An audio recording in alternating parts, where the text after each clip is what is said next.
Hi guys, स्वागत है फिर से एक नई वीडियो में। और इस वीडियो में डिस्कस करने वाले हैं ओपन इलेक्टिव कोर्स के बारे में। बहुत सारे बच्चों के डाउट्स थे रिगार्डिंग ओपन इलेक्टिव कोर्स, वो भी अदर डिपार्टमेंट से। लाइक अगर आप फिजिक्स के स्टूडेंट हो और अगर आपको थर्ड सेमेस्टर में ओपन इलेक्टिव कोर्स अगर चूज करना है, वो भी आउटसाइड द डिपार्टमेंट, तो ये सारी चीज़ें इस वीडियो में डिस्कस होने वाली हैं। तो आप लोग देख सकते हो इसको कम्प्लीटली। इसमें बहुत सारी चीज़ें मैं डिस्कस करने वाला हूँ, लाइक कौन सा सब्जेक्ट्स इंपॉर्टेंट है, कौन सा स्कोर करता है वेल, और कैसे प्रोसीजर होता है इलेक्टिव चूज करने का। ये सारी चीज़ें इस वीडियो में डिस्कस होने वाली है। तो अगर मैं बात करूँ पॉइंट की कि मैंने कौन कौन से पॉइंट यहाँ पर लिए हैं, तो वो पॉइंट कुछ इस तरीके से। लाइक सबसे पहले हम लोग डिस्कस करने वाले अबाउट द डिपार्टमेंट्स, ये कौन कौन से डिपार्टमेंट हो सकते हैं फिजिक्स के अलावा, वो भी बाहर। ठीक है, क्योंकि थर्ड सेमेस्टर में ऑप्शन होता ना हमारा कि हम बाहर से भी ओपन रिलेटिव कोर्स चूज कर सकते हैं। तो मैं वही सारे डिपार्टमेंट्स के बारे में बताऊंगा आपको। देन इसके बाद इसमें क्या प्रोसीजर होता है, लाइक रिलेटिव मार्किंग होती है कि नहीं होती है, इस बारे में भी थोड़ा बहुत डिस्कस कर लेंगे। देन इसके बाद मैंने रखा है कि हम लोग ऐसे पर्टिकुलर डिपार्टमेंट का सिलेबस किस तरीके से फाइंड आउट करते हैं, कहाँ पर हमको सिलेबस मिलेगा। और जैसे कि हम लोग जानते भी कि अगर हमको सिलेबस मालूम है, देन हमारे लिए थोड़ा सा इजी हो जाएगा सब्जेक्ट्स को चूज करने के लिए। तो ये भी एक इम्पोर्टेंट पॉइंट्स होने वाला है। And last one, which one is a relative scoring. मतलब मैं ऐसा नहीं कह रहा हूँ कि यही पर्टिकुलर डिपार्टमेंट स्कोरिंग होता है, बट हाँ हम लोग थोड़ा सा एक ऑन एवरेज एक कह सकते हैं क्राइटेरिया रख लेंगे कि हाँ हमारा ये वाला डिपार्टमेंट इससे थोड़ा सा इजी पड़ जाता है या फिर इससे थोड़ा सा स्कोरिंग हो जाता है। ये सारी चीज़ें भी इस वाले पर्टिकुलर पॉइंट्स पे हम लोग डिस्कस कर लेंगे। Got it. तो ये पर्टिकुलर 4 क्वेश्चंस थे जो कि बहुत सारे स्टूडेंट्स के डाउट भी हो सकते हैं। तो अगर उनमें से आपका एक कोई भी डाउट है तो आप लोग आसानी से ये चीज़ें आपको समझ में आ सकती हैं। तो वीडियो कम्प्लीटली देखें। ओके, सो सबसे पहले हम लोग बात कर लेते हैं डिपार्टमेंट्स के ऊपर। ठीक है, डिपार्टमेंट मतलब मैंने फिर बताया कि आउट ऑफ, मतलब ये कह सकते हैं कि आउटसाइड वाला डिपार्टमेंट है आपका, जहाँ से आप लोग ओपन इलेक्टिव कोर्स चूज कर रहे हो। तो इसमें से मैंने कुछ यहाँ पर स्पेसिफाई किए हैं, बट मैं कहूँ ये मेरी पर्टिकुलर एक लिस्ट थी जब मैंने पिछले सेमेस्टर इसको चूज किया था डिपार्टमेंट को, तो ये उसी में ये लिस्टेड थे सारे डिपार्टमेंट। तो इसकी मैं कंप्लीट लिस्ट आपको शो कर दे रहा हूँ। Wait a second.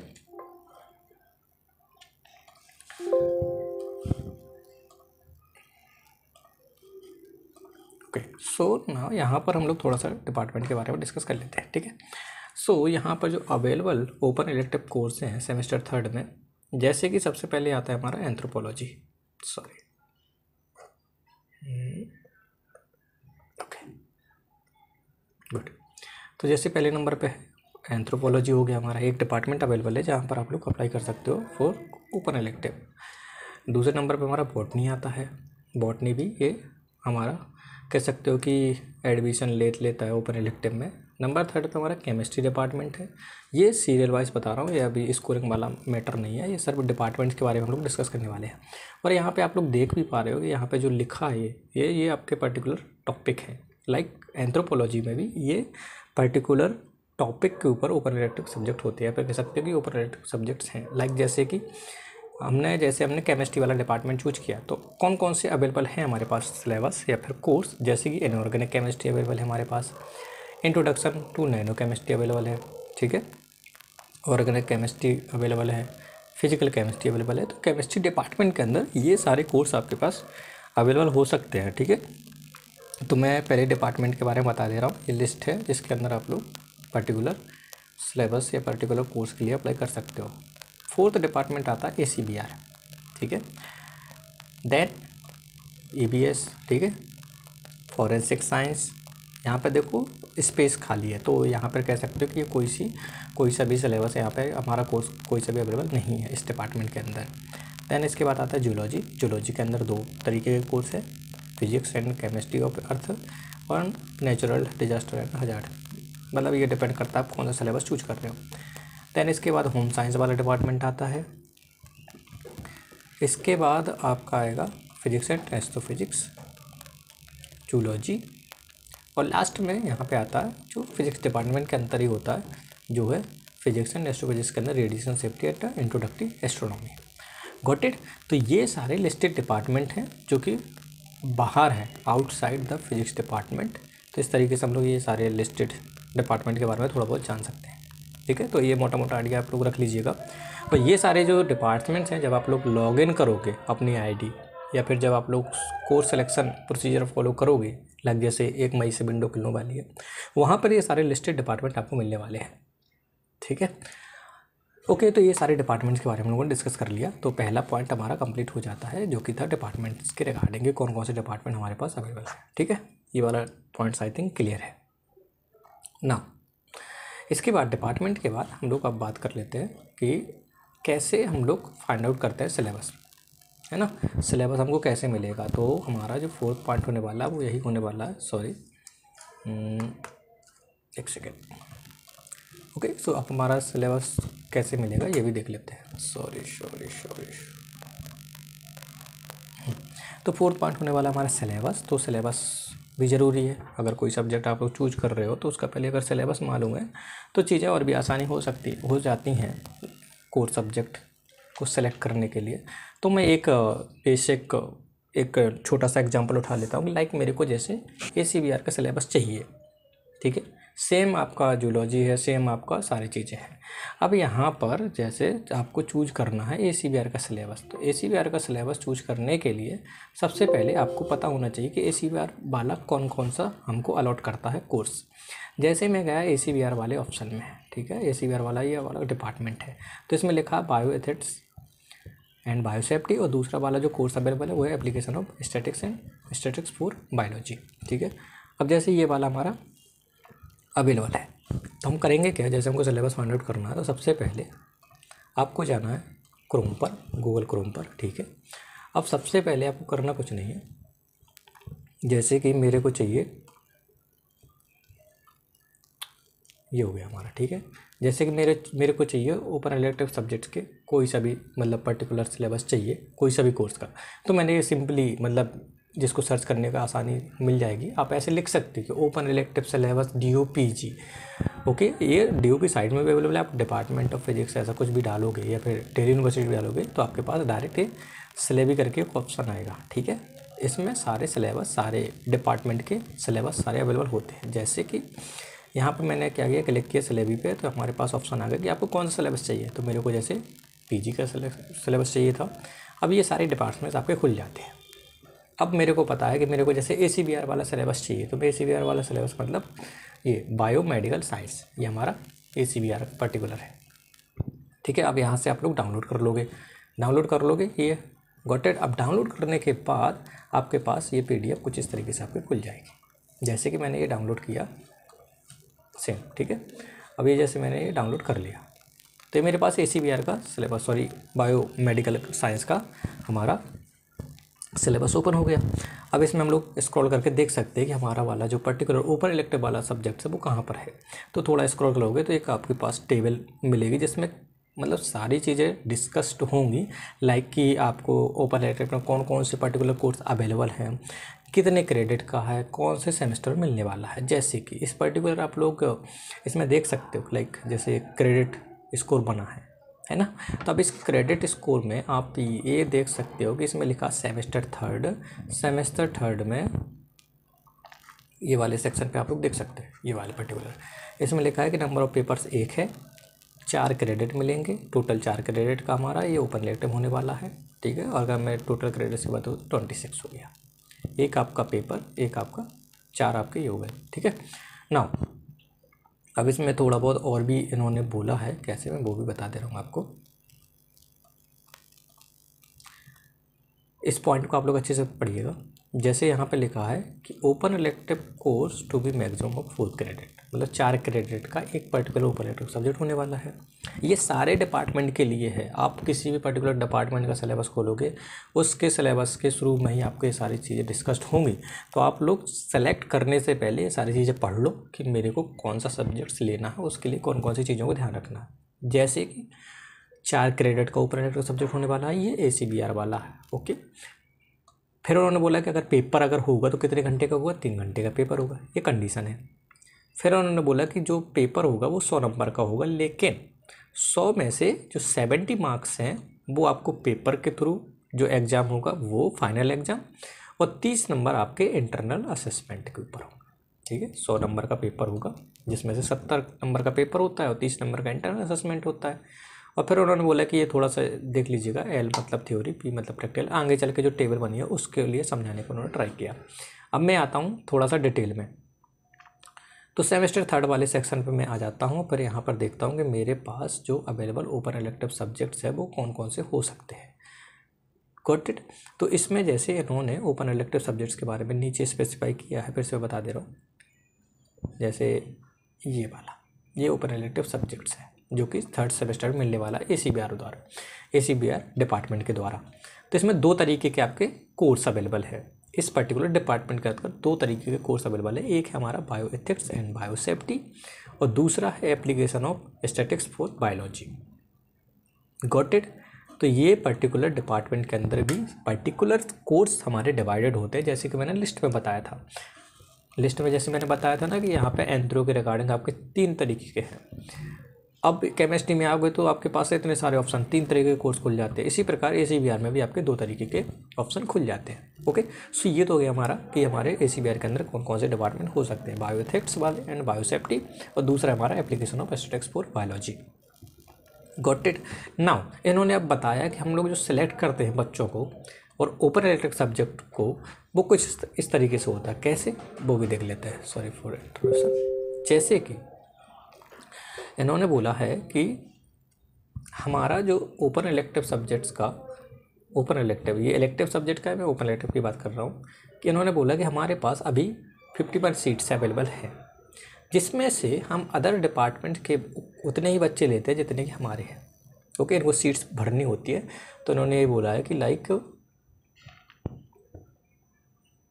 Open elective subjects है वो हमारा 3rd सेमेस्टर में मिलने वाला है। ओके, और इन्होंने कंडीशन भी डाली थी लाइक अगर आपको, मतलब जैसे मैं फिर से बता दे रहा हूँ कि इन्होंने आगे भी स्पेसिफाई किया है। ये तो मैंने पेपर के बारे में डिस्कस कर ही दिया आपको। ओके, नाउ कि आपको कौन कौन से मार्क्स किस तरीके से डिस्ट्रीब्यूटेड है, ये ध्यान रखिएगा कि 30 नंबर का आपका इंटरनल असेसमेंट होता है, जिसके अंदर 5 नंबर की अटेंडेंस होती है, 25 मार्क्स का आपका टेस्ट असाइनमेंट है, उसके ऊपर होता है, टीचर के ऊपर। फिर इसके बाद एंड ऑफ द सेमेस्टर आपका 70 नंबर का पेपर होता है। तो ये 100 नंबर का पूरा कंप्लीट हो जाता है। Got it. आई थिंक इतना क्लियर हो चुका होगा आपको। डन। ओके, सो नाउ इसमें भी एक बात और भी इंक्लूडेड है, अगर आप ढंग से पढ़ोगे तो इसमें ये बोला गया था कि अगर हम लोग ऑफ़र कर रहे हैं दूसरे डिपार्टमेंट के बच्चों को, तो जितनी स्ट्रेंथ हमारी है, लाइक जैसे मेरे पास सीट्स 31 अवेलेबल है या फिर 32 अवेलेबल है, तो 16 बच्चे ACBR के होंगे और 16 बच्चे अदर डिपार्टमेंट के होंगे। ये सारे डिपार्टमेंट का क्राइटेरिया होता है कि वो आधे आधे बच्चों को ही प्रेफरेंस देते हैं, लाइक मेरे आधे डिपार्टमेंट के बच्चों के और अदर डिपार्टमेंट के बच्चों के लिए भी आधी सीट्स अवेलेबल होंगी। तो ये सारी चीज़ें इन्होंने यहाँ पे डिस्कस की हैं।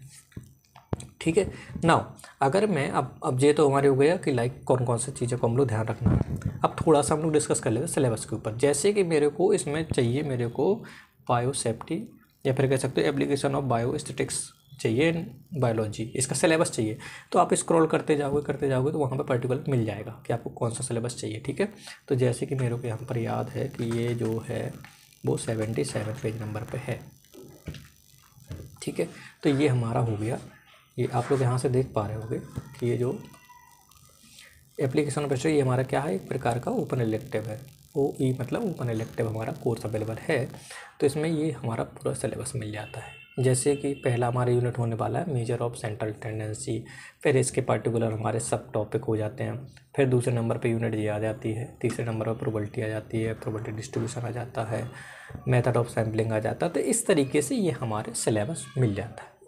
सेम चीज़ हमारे अदर डिपार्टमेंट के लिए भी एप्लीकेबल है। आप DO की साइड में जाओगे, पर्टिकुलर डिपार्टमेंट सेलेक्ट करोगे, उसका सिलेबस देखोगे, तो सिलेबस के अंदर ही उन्होंने बताया कि 3rd सेमेस्टर में कौन सा कोर्स हमारा ओपन इलेक्टिव हो रहा है, और उसके रिगार्डिंग आपको सारा बता देगा कि आपको कितने नंबर का पेपर होगा, कितने नंबर का इंटरनल असेसमेंट होगा, अटेंडेंस मैटर करेगी कि नहीं करेगी। अब इंटरनल असेसमेंट में टीचर के ऊपर होता है कि आपको PPT बनाने के लिए दे सकता है, असाइनमेंट भी दे सकता है, या फिर पर्टिकुलर एक एग्ज़ाम हो सकता है। वो डिपेंड करता है टीचर के ऊपर। Got it. तो यहाँ से हम लोगों ने ये वाला पॉइंट कवर कर लिया कि लाइक हमें कौन कौन सा तो आई होप ये सारी चीज़ें आपको क्लियर हो गई होंगी। ठीक है, अब मैं थोड़ा सा अगला कर लेता हूँ, जो कि मेन बच्चों का क्वेश्चन था कि स्कोर कैसे हम लोग करते हैं। लाइक स्कोर अगर हमको करना है तो हमें कैसे डिपार्टमेंट को चूज करना है। मैं फिर से बता दे रहा हूँ, ये सिर्फ और सिर्फ मैंने रिलेटिव रखा है, ये ऐसा नहीं कि यही मतलब ऐसे स्कोर होता है, नहीं। ये लास्ट ईयर्स का थोड़ा सा मैंने ऐसे देखा है कि लाइक रिजल्ट अगर मैं देखूँ ऑन एवरेज तो कुछ इस तरीके से डिसाइड हुआ था। लाइक जैसे कि मेरा सब्जेक्ट था ACBR, तो ACBR में जैसे मैंने application of biostatics in biology लिया था, तो उसमें जितने भी फिजिक्स के बच्चे थे अप्रोक्सीमेट मान लो हमारे पास जैसे 15 बच्चे थे, तो मैंने क्या देखा कि इस 15 बच्चों में से ऑन एवरेज अगर देखूँ तो 12 बच्चों को 10 क्रेडिट मिला था। ठीक है, अगर हो सकता है ये नंबर ऊपर नीचे हो जाएगा, मतलब 10 बच्चों को 10 मिला था, ऐसा कर सकते हो। तो कहने का मतलब ये कि इसमें 10 क्रेडिट आने के चांसेस ज़्यादा होते हैं। ओके, नाउ इसके बाद हमें जो फीडबैक मिला बच्चों से या फिर हमारे जो भी क्लासमेट्स थे, इसके बाद उन्होंने बोला कि एंथ्रोपोलॉजी का भी बढ़िया ठीक ठाक रिजल्ट जाता है। लाइक इसमें भी ठीक ठाक क्रेडिट मिलते हैं, 9-10 के बीच में भी आराम से आ जाते हैं, 8-9-10 ऑन एवरेज, ये हमारा क्राइटेरिया होता है। जूलॉजी वाले बच्चे भी बोल रहे थे ठीक है, क्योंकि हम लोग फिजिक्स पढ़ते हैं तो जूलॉजी थोड़ा सा थ्योरेटिकल सब्जेक्ट्स है, तो इसको भी हम लोग आसानी से कवर कर सकते हैं। देन इसी प्रकार जूलॉजी में बच्चों ने बताया था कि कुछ नहीं, आप पर्टिकुलर जो भी टीचर कराता है वही कर लो तो भी स्कोर ठीक ठाक हो जाता है। तो मैंने यही सीक्वेंस फॉलो रखा है, क्योंकि मेरा ACBR था, मेरे को जैसा क्रेडिट मिला मैंने उसी हिसाब से इसको पहले नंबर पर रख दिया। दैन इसके बाद एंथ्रोपोलॉजी जूलॉजी रख सकते हो आप लोग। ठीक है, ये हमारे डिपार्टमेंट अवेलेबल है। फिर से मैं बता दे रहा हूँ, ये डिपेंड करता है आपके इंटरेस्ट के ऊपर। स्कोरिंग बाद में रखना, पहले इंटरेस्ट के ऊपर देख लो कि हाँ मैं सिलेबस देख के ये वाला पर्टिकुलर डिपार्टमेंट मेरे कह सकते हो कि इंटरेस्ट के अकॉर्डिंग है, तभी मैं वही फिल करूँगा। ऐसा ना हो नंबर के चक्कर में आपको वो सिलेबस ना देखो और वहाँ जाके आपके पास मतलब कुछ ना हो लिखने के लिए, या फिर एग्ज़ाम में कुछ भी समझ में ना आए। ठीक है, तो इसलिए before going to select particular open elective subjects, please पहले आप लोग सिलेबस देख लेना सारी चीज़ें, देन इसके बाद डिसाइड कर लेना। फीडबैक के तौर पर मैं बता सकता हूँ कि जैसे ACBR वाला था, लाइक उसमें 15 सीट 16 सीट्स अवेलेबल है। अब 350 बच्चों में से पूरे बच्चे तो ACBR नहीं ले पाएंगे, है ना। तो ये कुछ क्राइटेरिया वो लोग रखते हैं, जैसे कि CGP हो गया, जैसा भी हो भगवान जाने, बट ये पर्टिकुलर एक ऑर्डर मैंने रखा है जिसको आप लोग फॉलो कर सकते हो। ये 4 स्कोरिंग वाला है, और इसमें अगर इंटरेस्ट आपका किसी बच्चे का जैसे केमिस्ट्री में इंटरेस्ट है तो वो अपना प्रेफरेंस पहले रख सकता है, किसी का EVS में इंटरेस्ट है वो अपना पहले रख सकता है, किसी का बॉटनी है वो पहले रख सकता है। बट ये मेरा लास्ट ईयर का परफॉर्मेंस के हिसाब से मैंने थोड़ा सा रिजल्ट के बारे में डिस्कस कर दिया। लाइक जैसे केमिस्ट्री में था, अब केमिस्ट्री में कई बच्चों की बैक आई है ना, तो ऐसे तो पॉसिबल हो ही नहीं सकता ना, केमिस्ट्री में बैक कैसे आ सकती है भाई, वो भी ओपन इलेक्ट्रिक में। Got it. तो ये मैंने स्कोर वाइज रखा, ये मैं फिर से बता रही, आउट ऑफ डिपार्टमेंट है, फिजिक्स डिपार्टमेंट। ऐसा मत कह देना कि रेडियस 50 में नंबर नहीं आते हैं, आते हैं। ठीक है, नंबर आते हैं, आए भी हैं, ऐसा कुछ नहीं है। Got it. तो यहाँ तक हम लोगों ने ये चीज़ें क्लियर कर ली। ओके, ये स्कोरिंग वाला डिपार्टमेंट भी हो गया। नाउ लास्ट वन, जैसे मैंने यहाँ पे पहले ही बताया था कि लाइक जैसे मेरे ACBR था तो इस किस तरीके से मार्किंग डिस्ट्रीब्यूशन था। लाइक 5 नंबर की अटेंडेंस थी, तो डिपेंड करता है डिपार्टमेंट के ऊपर, नंबर अटेंडेंस के होते नहीं होते, बट ACBR में अटेंडेंस है, और अगर सिलेबस में स्पेसिफाई है कि हम नंबर देंगे अटेंडेंस का तो वो नंबर मिलेंगे आपको। इसके बाद इंटरनल असेसमेंट की बात हो गई, 70 नंबर के पेपर की बात हो गई हमारी, और एक इंटरनल असेसमेंट जिसमें PPT प्रोजेक्ट और रिटन असाइनमेंट हो सकता है। तो ये कंप्लीट था हमारा open elective outside the department के बारे में। अगर इसके बाद भी अगर तुम्हारा कोई भी डाउट रह जाता है तो आप लोग कमेंट सेक्शन में वो चीज़ें हमारे साथ डिस्कस कर सकते हो। ओके, सो फिर से बता रहा हूँ, before going to select open elective subject please think about the syllabus, एक बार देख लीजिएगा, देन इसके बाद डिसाइड कीजिएगा। ओके, सो ये तो हो गया हमारा सारी चीज़ें इस बारे में। अब जैसे कि मतलब मैं ये नहीं कह रहा हूँ कि इसी को फॉलो करना, लाइक जैसे इस तरीके से हम लोग ओपन इलेक्टिव सब्जेक्ट को चूज करते हैं। लाइक जैसे मैंने क्या मतलब, ये तो कह भी सकते हो कि अपने ऊपर है। जैसे कि अब ACBR में भी आप लोग कुछ इस तरीके से आपके कोर्स का कोड होगा तो इस तरीके से आप लोग लाइन वाइज लिख सकते हो। ठीक है, अभी केमिस्ट्री तो मैंने रख दिया था क्योंकि इंटरेस्ट था, तो इसलिए मैंने ऊपर रख दिया था। बाकी सब्जेक्ट्स को मैंने यहाँ पर कोई भी फिल नहीं किया था। लाइक मेरे को 10 ऑप्शन थे, 10 में से मैंने कुछ इस तरीके से रखा था। ठीक। ठीक है। तो इस तरीके से आपको सिलेक्शन प्रोसीजर फॉलो करना है ताकि आपको रिग्रेट ना हो कि लाइक ये सब्जेक्ट्स मैंने ले लिया तो क्या होगा आगे, ऐसा कुछ नहीं है।